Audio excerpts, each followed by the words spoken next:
30 seconds and counting.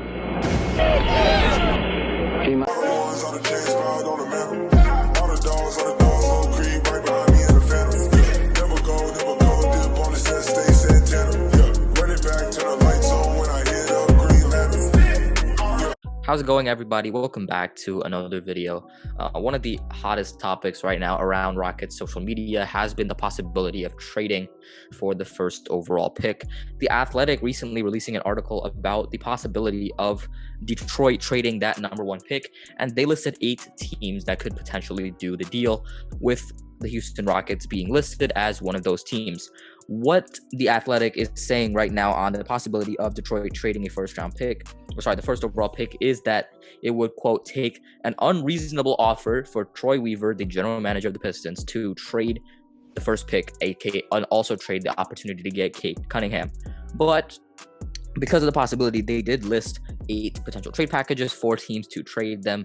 And the Houston Rockets package that has been listed by the Athletic is currently going to send the 2nd overall pick and the 23rd pick in this year's draft, along with Houston's 2023 first round pick unprotected, to Detroit for the #1 pick. We have 2 other trade packages that we will get into later in this video that we curated, but just looking at the Athletics package right now, this I think makes sense for Houston because you're trading the 2nd pick, which obviously you'd have to give up, and the 23rd pick, which again, we'll discuss caveats with that later on in this video, and also a 2023 first round pick, which I think makes more sense than maybe giving up the 24th pick, because if Rafael Stone and his plan for the Rockets is executed well, you're probably going to be in the playoffs by the 2023 season, or at least close to it. And so that pick's value isn't going to be super high. It's going to be either a pretty low lottery pick or just outside the lottery.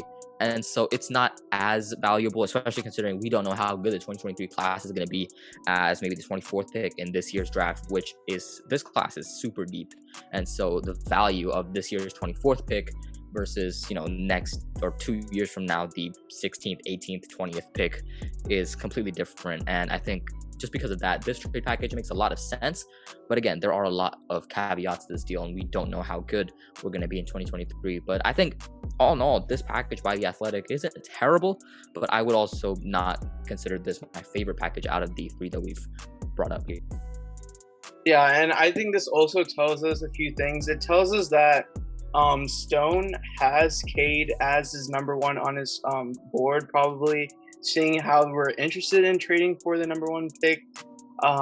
So that's most likely the case, but probably doesn't see him as clear cut as the #1 as Troy Weaver is, since he's asking for more. Since Troy Weaver, the Pistons GM, is asking for a lot more in order to get that first pick. So he probably values Cade Cunningham more than Stone does in terms of like the talent disparity between Cade and Mobley and Green. So that's kind of something to note there. So I feel like, so it's nice to see that Stone isn't trying to get fleeced here. And so, yeah, I think this trade package makes sense, like you said, for the reasons that you said. This class is one of the better ones that we've seen in recent memory. So it's probably best to have as many picks as you can. And Rafael Stone doesn't intend to be in a rebuild phase for long. Like he said, he as he's mentioned in many press conferences, he doesn't. He wants us to get back at it into contention soon. So I think having as many picks as you can this year is probably the best case scenario. And that trade package, I definitely do that for Cade for sure. Yeah, and again, this package I think is a little bit more of a lower risk package, because there's a possibility that the Rockets are a lot better in 2023, and because of that pick is going to be a lot less valuable.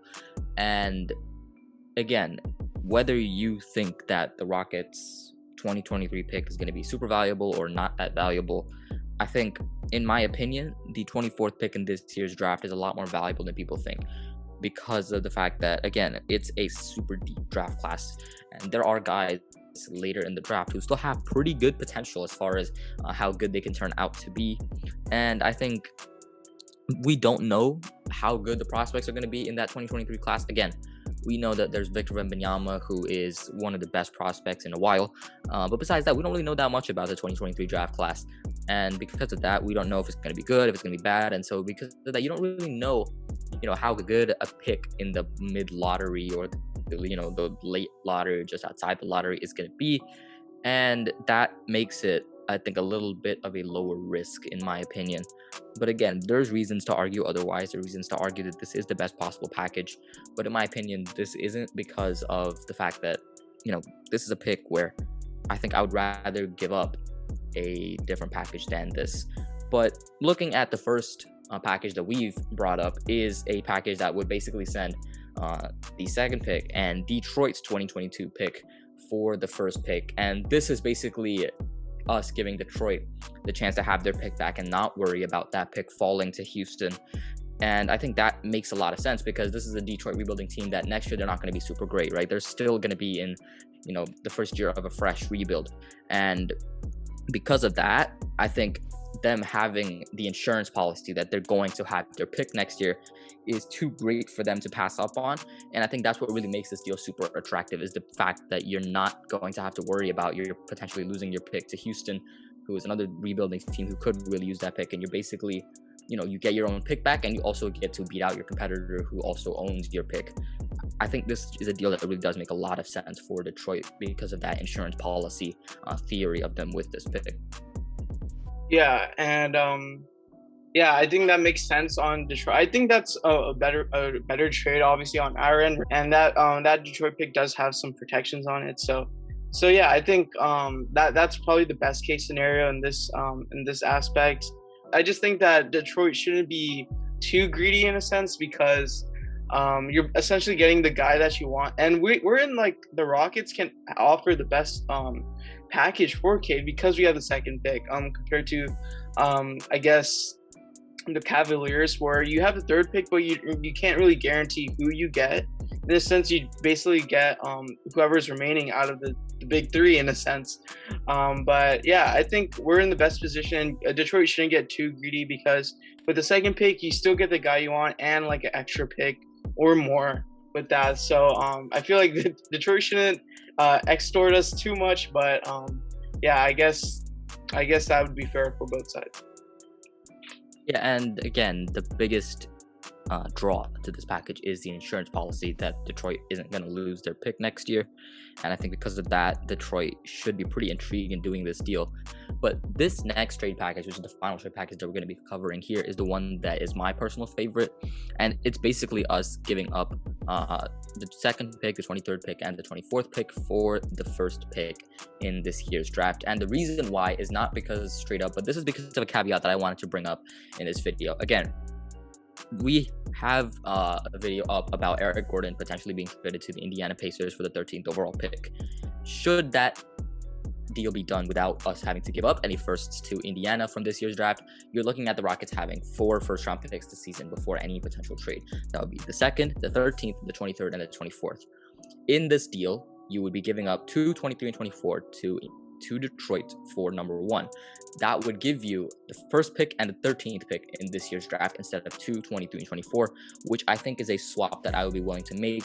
But I think that's what really makes this deal interesting, is the possibility of an Eric Gordon trade that gets you pick number 13. And I think that's why this deal is my favorite, because of the possibility that you could still have 2 lottery picks, despite the fact that it's a lower number of picks. I think it's a matter of quality over quantity. Instead of 3 picks, which aren't going to be as valuable, you have 2 picks of significantly higher value. And I think that's what really draws me to this deal. Yeah, it kind of seems that it feels like Stone is going to make a trade. Like, it kind of seems like there's so much smoke for us to not make a trade at this point. And those late first, there seems like things that can easily be bundled up together to move up higher in the draft.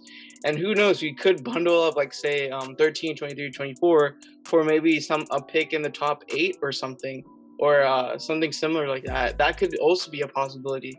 And you get like more, like 2, like even more lottery. I don't even know how to say it, but like basically getting better prospects at the end of the day.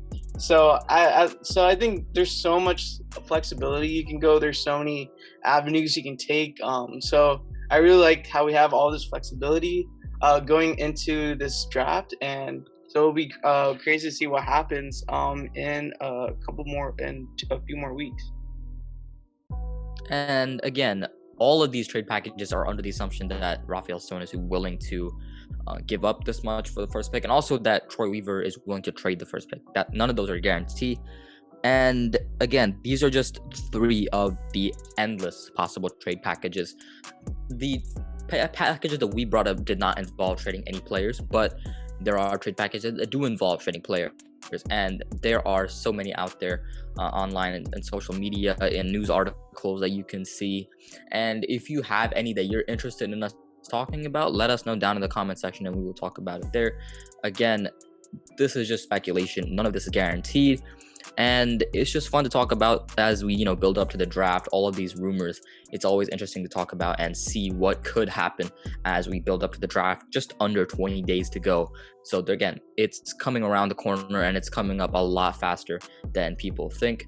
And again, it's a really, really exciting time to be a Rockets fan right now. All the possibilities, all the potential for this team. It's a really, really nice thing to have at this moment. Again, let us know down in the comment section your thoughts on these packages. If you have one that you want us to discuss, let us know down in the comment section and we will get to you there. As always, I'm Joel and I was joined here by Anish. Make sure to like, subscribe, and turn on post notifications, and we will see you